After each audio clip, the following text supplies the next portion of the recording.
shalay dhalinyartu maxaa loo adeegsan jiray maantase sidee bay yihiin engagementigoodu suu yahay mabaadiida waaweyn ee inaynu wada ilaashano ay tahay sidee baynu ku nahay intii ugu dambeysay ee isbeddelku dhacay maxay noo qabsoomay maxaa dalka iska bedelay halkee qaybaha kala duwan ee bulshadeenu ay taagneyd kulli muhiimadda sidaad mawduuca ka arkaysaan maanta ujeedadeedu waxa weeyaan in dhalinyarta iyo aqoon-yahanku ay bal fikir buuxda ka yeeshaan isla markaana lagu falanqeeyo dood wadaagga su'aalaha laga weydiin doono isbeddelkii deegaanka ka dhacay iyo isbarbardhigga shalay iyo maanta shalay markaan leenahay 30 sano ka hor bay noqon kartaa 7 sano ka hor bay noqon kartaa adigu waqtiga doonto ka soo qaado maanta markaan leenahayna intii ugu dambeysay ee isbeddelku dhacay maxay noo qabsoomay maxaa dalka iska bedelay halkee qaybaha kala duwan ee bulshadeenu ay taagneyd marka laga eego dhaqaale ahaan marka laga eego nabadgelyada iyo xorriyatul qowlka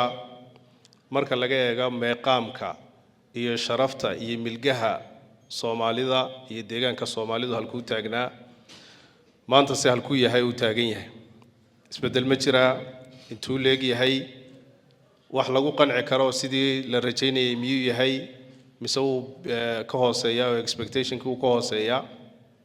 shalayse ma dhaama in intee leeg buu dhaamaa wax la bogaadiye ma yahay dhammaanteen waan ka wada dharagsannahay shalay halkaynu taagnayn dhibaatada shacabka haysatay waynu ka wada dharagsannahay in dil iyo kufsi iyo maxaan ku idhaahdaa wax kasta oo bini aadam lagu sameeyo bulshadeenu ay soo martay maanta se inaynu maaragtay ka fiicannahay sidii hore weeye ujeedadu iyo maaragtay sidoo kale roolka dhalinyarta iyo aqoon-yahanku ay ku lahaayeen shalay dhalinyartu maxaa loo adeegsan jiray maanta se sidee bay yihiin engagementigoodu suu yahay bulshada say uga qayb qaataan dad fikiraya oo xor ah oo ganacsi samayn kara oo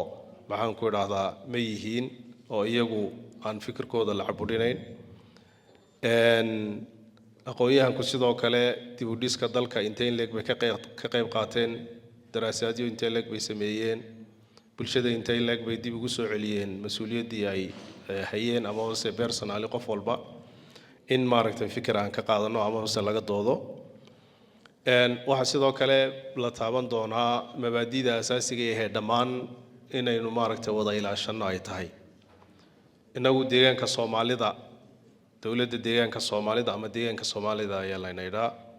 Ethiopia ayaynu ka tirsannahay wax la qaybsanaa khayraadkeeda haday noqoto dhul gaar ah ayaynu leenahay iyo xuduudo maaragtay laynoo asteeyay oo dawladda deegaanka Soomaalida ama Somali Regional State la yiraahdo luqad iyo dhaqan baynu leenahay iyo maxaan ku idhaahdaa diin mabaadiida waaweyn ee inaynu wada ilaashano ay tahay sidee baynu ku nahay mid la wada ilaashada miyuu yahay mise waa mid la isku wanjalo oo maxaan ku idhaahdaa mabaadiidii guudka ahayd ee lama taabtaanka ahaa ee ay ahayd dhammaanteen inaan wada ilaashano sida dhulka diinta dhaqanka luqadda iyo Soomaalinimada inaynu dhammaanteen wada ilaashano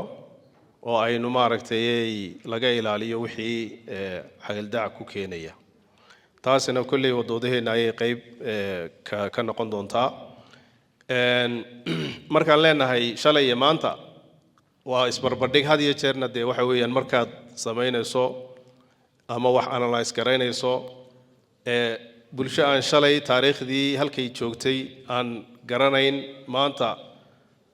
iyo beritoole halkay u socoto ma garan karto marka had iyo jeer shalay maanta waa qasab in la isbarbardhigo waa qasab laakiin dhaliil ma jirtaa way jirtaa dhaliilo badan baa jira gaabis badan baa jira